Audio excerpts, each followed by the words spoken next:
the gardens are covered by rose leaves. All the mountains have put on their holy dress. 1,000 years ago, the poet Ferdowsi sang the praises of spring among Persia's mountains. Today, the people of Iran still look to their mountains for water, precious water for the high, arid plain on which most of the people live. But too often, rivers flowing down from the snows disappear in the great central deserts of Iran. East and west lie other Muslim lands: Turkey, Iraq, Saudi Arabia, Pakistan, Afghanistan. North, the Soviet Union lies beyond the Alborz Mountains. Iran knew greatness in the days when it was known as Persia. From this vast throne room, heart of his renowned capital, Persepolis, King Darius ruled over the first great empire in history. The Hall of 100 Columns, the Haram for the many royal wives, and a wonderful sculptured stone stairway were among the marvels here. Focus of the sculptures was the life-size carving of Darius himself, seated on his throne, receiving tribute from the peoples he ruled. From Europe, Africa, and Asia came men bearing gifts. In the procession were Syrians, bringing golden bowls, bracelets shaped like horseshoes, and small horses from what is today Arabia. This was sort of tax day 25 centuries ago. There were Medes, there were Scythians from what is today southwest Russia. There were sheep from what is today Turkey. There were vessels with exotic shapes, full of precious liquids. There were humpbacked cattle from what is today India. All these part of the Persian Empire in its days of greatest glory. There was a chariot like those of the pharaohs. Even Egypt was ruled by this Persian king, and there was a Bactrian camel from what is today Afghanistan. The tax collectors were the men of his mighty army, and on these golden tablets Darius inscribed, "I am Darius, king of kings. The great god Ahura Mazda has given me the rulership of all races. This is my kingdom." Here in gold was outlined the empire which was handed to Xerxes, his son. Xerxes, at the head of vast armies, extended Persian rule to the limits of the known world. The Persian armies met defeat in Greece at the Battle of Marathon. Under Alexander, Greeks pursued the Persians back to Persepolis. Through this gateway, Alexander the Great strode in triumph. Conquerors of a different kind came 1,000 years later, when in from the Arabian Peninsula swept men with flaming sword and a fiery new faith. As this new faith of Islam grew and mellowed, the followers of the Prophet Muhammad built great churches called mosques. The Masjid-i-Shah, the royal blue mosque of Isfahan, was completed in the 17th century by Shah Abbas. He ruled during Persia's second golden age. Polo was developed in Isfahan and played in the great square, while the Shah watched from this porch over the palace gateway. From his palace, Shah Abbas ruled a reborn, expanding Persia. He built roads, irrigation systems, and great bridges like this one, but even his empire finally crumbled. Centuries later, in 1925, Reza Shah rose to power and a new era began, marked by a turn from old customs toward Western ways of thought. Under Reza Shah's son, needed land reforms are changing old patterns and bringing hope to the people. The young Shah's palace is typical of the architecture of modern Tehran. Former rulers lived in the Golestan, or Rose Garden Palace. In its mirror throne room is one of the world's most fabulous objects, the Peacock Throne.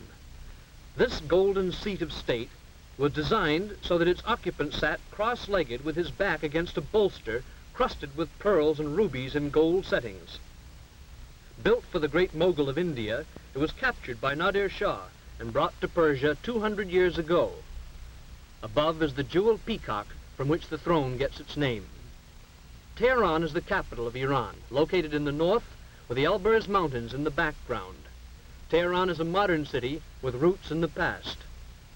The great Muslim religious college of Sepah Salar is one of the intellectual centers of the Islamic world.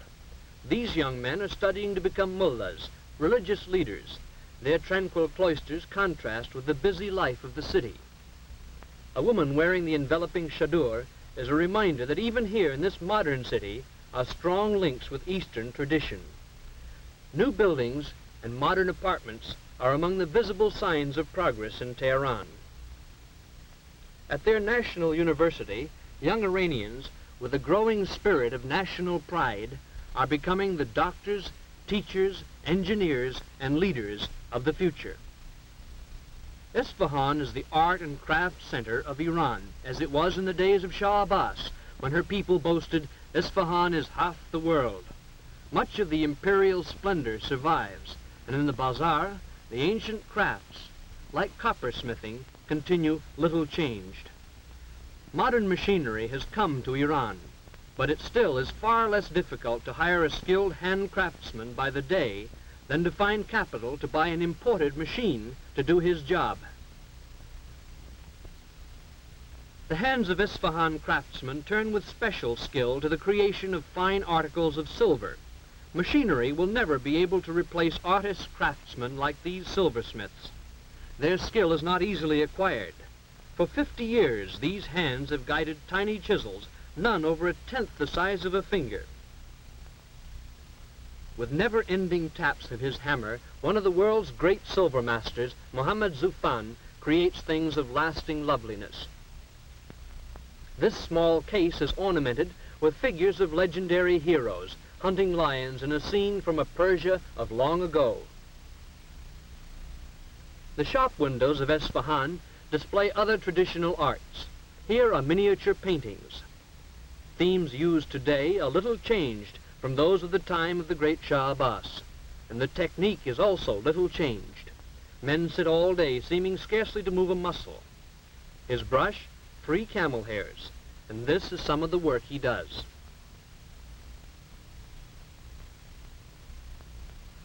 The best-known product of Isfahan hands is, of course, the Persian rug. An average rug is made up of at least 1 million tiny knots, every one of which must be tied by hand.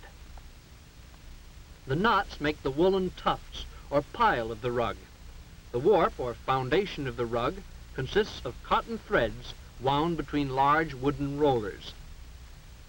Rug industry wages are low. One of these skilled weavers earns less in a week than an average American laborer receives for 2 hours' work. After a few rows of knots have been tied, they are pounded tightly together with this comb-faced hammer.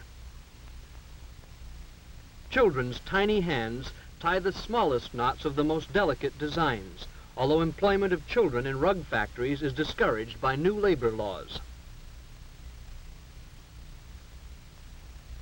As modern industry like this textile mill come to Isfahan, mill owners and workers alike face the problems of sudden adjustment to the machine age.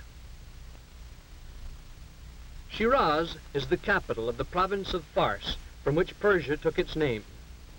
The monumental city gates and the princely palace of the Koshkai suggest the beauty of Shiraz, whose history is full of the names of astronomers, philosophers, and poets. The climate is agreeable here. Oranges grow near reflecting pools in which Muslim poets saw the tranquility they sought in their faith. With this monument, Shiraz honors its most beloved son, the poet Saadi. 700 years ago, he wrote poetry of such beauty that it still is the basis of the living Persian language of today. The people of Shiraz are among the most progressive in Iran. Behind the caravan, still used for transport, rises their modern grain elevator. They built a fine new technical school where young men are learning to use machine tools and thus reduce Iran's dependence on foreign manufactures. They point with special pride to their rapidly expanding medical school, in which young people are being trained to fill the serious shortage of doctors. Some of the students are women, evidence of change disturbing to the conservative Muslim clergy. Medical care has not yet reached much of rural Iran. About 90% of the people live in villages like Kinare. Kinare exists because it has water drawn by this primitive hoist. 3 centuries ago, elaborate irrigation systems operated. The land fed twice its present population. Today, this hoist reaches only 60 feet. Its capacity, 2 goatskins, about 8 gallons of water a minute. Here the people of the village come to wash their clothes. And in this same water, they do their dishes. They see nothing wrong about having the sheep and goats come to drink at the same source from which they draw their water to take home for cooking and drinking. A girl named Zara carries on her head the quart of water she's walked half a mile to get. There is no school in Kinare, so Zara has not heard of the dangers of bacteria in drinking water. Kinare is cold and dusty in winter, hot, even dustier, and much more uncomfortable in summer because of the flies. At home, Zara's mother makes bread from wheat flour that was the family's share of the crop. The landlord owns the fields and also the house in which Zara and her family live. Sickness breeds easily here. It comes from dust, flies, unclean drinking water, and often just from too little soap, because soap is expensive. Main food is bread. Only occasionally are there vegetables and a little goat milk. Meat is scarce, so the diet is mostly bread and not much else. Yet for all their poverty, these people are kind and decent, honest, honorable, and friendly. Their bedding is the most precious thing they own. They have a copper samovar, a broken kerosene lantern, a teapot, a few cups and saucers, a mirror, and a picture of the Shah. Together with their clothing and cooking utensils, these things are all that this hard-working family owns. The house has 2 rooms, a sleeping room upstairs and a cooking room downstairs. This is the only stairway. Mother is baking bread this morning. Although Iran is rich in oil, oil products are still too expensive for this family, so Mother walked 15 miles to gather twigs for her fire. As Zara's father, Mustafa, walks to work, he realizes that he is neither much better nor much worse off than his neighbors, who are neither much better nor much worse off than most of the 16 million people of Iran. And as he works in the fields with the landlord's oxen, he knows that little has changed in Kinare in 25 centuries. There is still the old system of land ownership, which sometimes requires the tenants to pay 80% of their crop for the privilege of working the owner's land. The only change is Mustafa's clothing, and now a steel tip on the wooden plow. Like most people of the Middle East, Mustafa wants the benefits of mechanized civilization. Change is coming as the great natural resources of Iran are developed. The most important resource is oil. At Abadan is one of the world's largest refineries, built to serve customers of many nations. Developed by British interests, Iranian oil has been the subject of bitter dispute. With no tradition of mechanical experience, Iranian technicians are developing skills to operate complex machinery. High industrial wages have attracted men from all over the country to work in the unfamiliar angle of technical equipment. Men from the highland tribes, men from the city bazaars, have put on the workman's helmet. This, then, is the new man of Iran, a man who looks with hope to the time when, with further development of industry and her great natural resources, Iran may know again some of the glory it knew when Darius ruled at Persepolis over the mightiest empire the world had ever known.